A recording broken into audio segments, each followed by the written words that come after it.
इस सृष्टि में हमारा जब जन्म हुआ तो जन्म किन कारणों से हुआ इसके विषय में तो हम कुछ जान नहीं सकते हैं, परंतु इतना अवश्य है, जिस यूनिवर्स ने, जिस परमात्मा ने हमको इस धरती पर, इस ग्रह पर जन्म लेने का अवसर दिया, तो उसके पीछे भी कुछ कारण रहा होगा। तो हमने जन्म लेने के बाद अपने जीवन का जब उपक्रम प्रारंभ किया, अपने जीवन के साथ आगे बढ़ने का प्रारंभ किया, तो हमको पग पग ठोकरें लगती हैं, कभी सफलता मिलती है, कभी असफलता मिलती है, कभी अपने नाराज हो जाते हैं, कभी कोई खुश हो जाता है, कभी हम किसी व्यवसाय में आगे बढ़ जाते हैं, तो कभी किसी परीक्षा में फेल हो जाते हैं। ये एक क्रम निरंतर चलता रहता है। तो परिणाम क्या होता है कि हम इस जिंदगी की उबापों से, झंझावातों से इतना ऊब जाते हैं कि हमारा अपना सेल्फ कॉन्फिडेंस, हमारा अपने ऊपर ही विश्वास धीरे धीरे समाप्त होने लगता है। जब विश्वास समाप्त होने लगता है तो परिणाम क्या होता है कि हम जिस कार्य के प्रति, जिस दिशा के प्रति, जिस लक्ष्य के प्रति समर्पित हैं, वो लक्ष्य हमसे दूर होता चला जाता है। तो सदैव जीवन को सानंदित बनाए रखने के लिए, जीवन को प्रगतिशील बनाए रखने के लिए, जीवन को उत्कर्षपूर्ण बनाए रखने के लिए हमें अपने आप में विश्वास बनाए रखना होगा। जब हमारा अपने पर स्वयं विश्वास हो जाएगा तो हमारे अंदर की जो रचना है, जो सृष्टि है, वो अपने आप में एक पूर्ण सृष्टि निकलेगी, एक विकसित सृष्टि निकलेगी। उसको आप यूँ समझ सकते हैं कि जो ब्रह्मांड है पूरा, इसका फैलाव आप देख रहे हैं चारों तरफ, इस ब्रह्मांड के तत्वों से ही 5 तत्वों का संयोजन किया गया है। छित, जल, पावक, गगन और समीर मिला करके हमारे इस देह की रचना हुई है। तो जो उस ब्रह्मांड में है वही हमारे इस पिंड में है। तो जो कुछ भी बाहर भीतर घटित होता है वो सब सम है। तो अपने ऊपर विश्वास करेंगे तो इसका मतलब ये हुआ कि हम ब्रह्मांड पर विश्वास कर रहे हैं, इस परमात्मा पर विश्वास कर रहे हैं। जब हमारा अपने ऊपर ही विश्वास नहीं रहेगा तो हमें ईश्वर के प्रति भी विश्वास नहीं रहेगा। तो सफलता फिर हमें कैसे मिलेगी?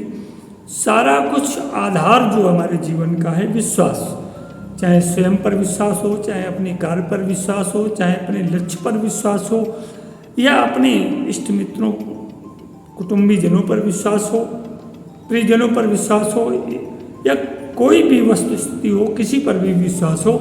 जब ये विश्वास ही आपका आधार बनेगा तो विश्वासम फलम दायकम, विश्वास ही निश्चित ही आपको फल देगा। Silence is not empty, it's full of answers.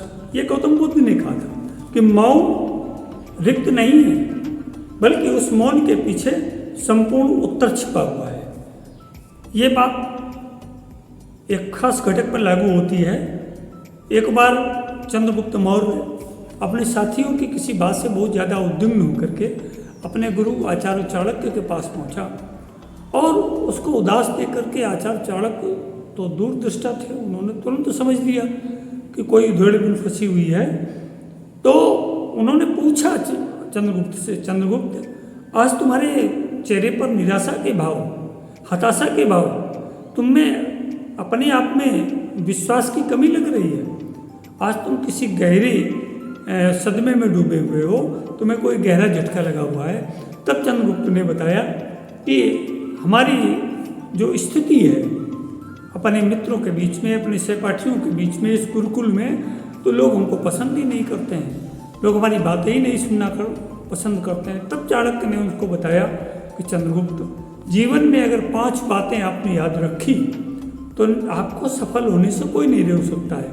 पहली बात तो ये है कि जब हमें लगे कि हमारे शब्दों को, हमारी भावनाओं को कोई नहीं समझ रहा है तो उस जगह चुप हो जाना चाहिए।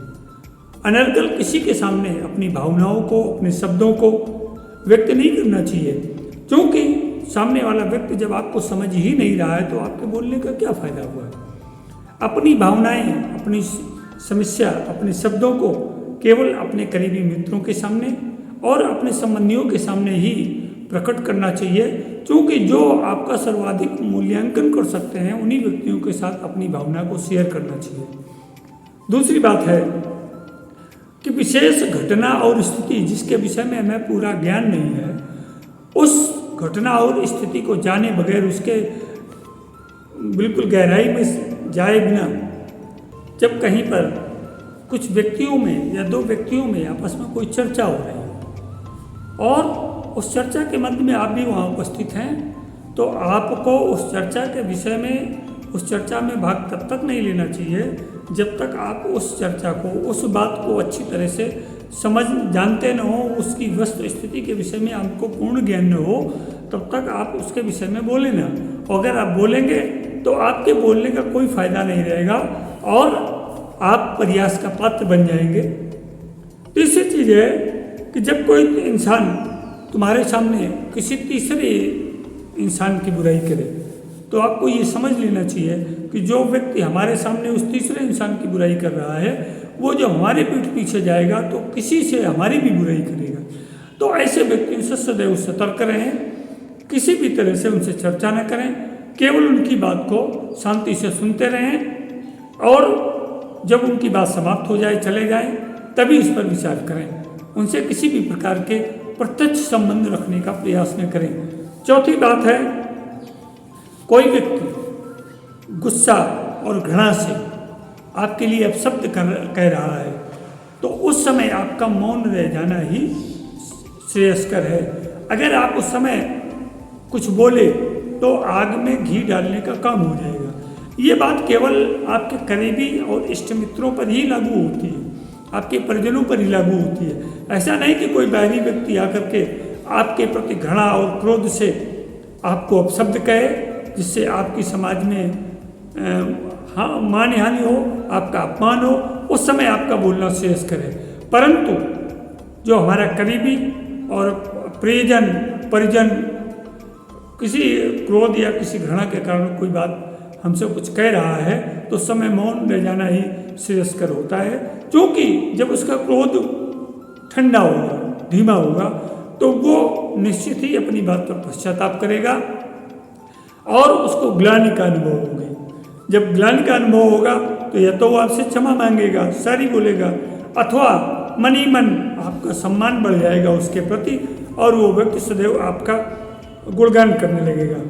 जब कोई दुख या घटना के संबंध में कोई व्यक्ति दुखी होकर के आपके पास आया है, करुणा भाव से अपनी बात आपको सुनाना चाह रहा है, तो आपको उसकी बात मौन होकर के सुन लेना चाहिए, क्योंकि उसके मन में एक अपेक्षा थी कि कोई हमारी बात पूरी तरह से सुने, तो आपको उसकी पूरी बात सुन लेनी चाहिए।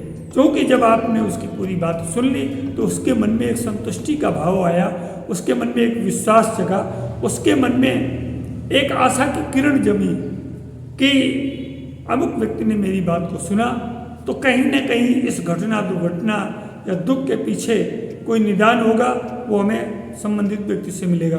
तो इन 5 जगहों पर जब आप चुप रहते हैं तो निश्चित ही आपका चरित्र निखरता है, आपका सम्मान समाज में बढ़ता है और लोग आपके प्रति विश्वास व्यक्त करते हैं। लोग समाज में चाहते तो बहुत हैं कि मेरा सम्मान बढ़े, मेरा समाज में स्थान हो, लोग मुझको चाहें और मुझसे परामर्श लें, मुझको अगुआ समझें।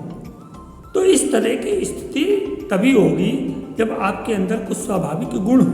तो ये 5 बातें हमने आपको बताई, ये 5 बातें आपके मनुष्यता में हीरे जड़ देंगी, आपके चरित्र में 4 चांद लगा देंगी, आपके प्रति लोगों का विश्वास बढ़ा देंगी, आपका सम्मान और ओहदा ऊंचा हो जाएगा। परंतु आपको भी संयम पूर्वक इन सब सारी चीज़ों को अपने जीवन में फॉलो करना पड़ेगा। जब आप इन चीज़ों को अपने जीवन में फॉलो करेंगे तो निश्चित ही उसका एक सुखद परिणाम आएगा और जब सुखद परिणाम आएगा तो उसका लाभ आपको मिलेगा। तो सदैव ध्यान रखें, जीवन में कभी भी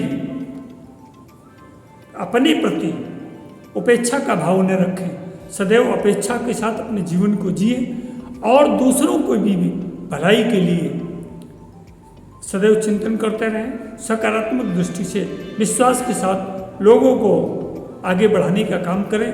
तो जब आप किसी को सहारा देंगे तो कोई आपको सहारा देगा।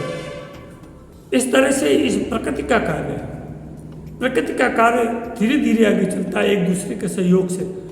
इस प्रकृति में प्रारंभ में बड़े बड़े डायनासोर आए थे, एस्टेरॉइड्स थे जो धरती से टकराए, ये डायनासोर थे, वो सारे विलुप्त हो गए। परंतु प्रकृति ने उन स्थितियों को, परिवर्तनशील स्थितियों को भी बड़े सुंदर ढंग से सहेजा और सहेज करके प्रकृति को नए रूप में प्रस्तुत कर दिया। आज हम मानव सभ्यता के इस युग में बैठे हुए हैं तो प्रकृति के संरक्षण और पोषण के कारण ही बैठे हैं। तो जब हम भी किसी का संरक्षण और पोषण करेंगे, कुछ मानवीय गुणों को अपने अंदर धारण करेंगे, तो निश्चित रूप से भी हमारा भी कल्याण होगा, हमारे साथ दूसरों का भी कल्याण होगा। सर्वे भवन्तु सुखिनः, सर्वे सन्तु निरामयाः, सर्वे भद्राणि पश्यन्तु मा कश्चित् दुःखभाग् भवेत्। जीने की कला के संग में राजन आचार्य के साथ सप्रेम अभिवादन।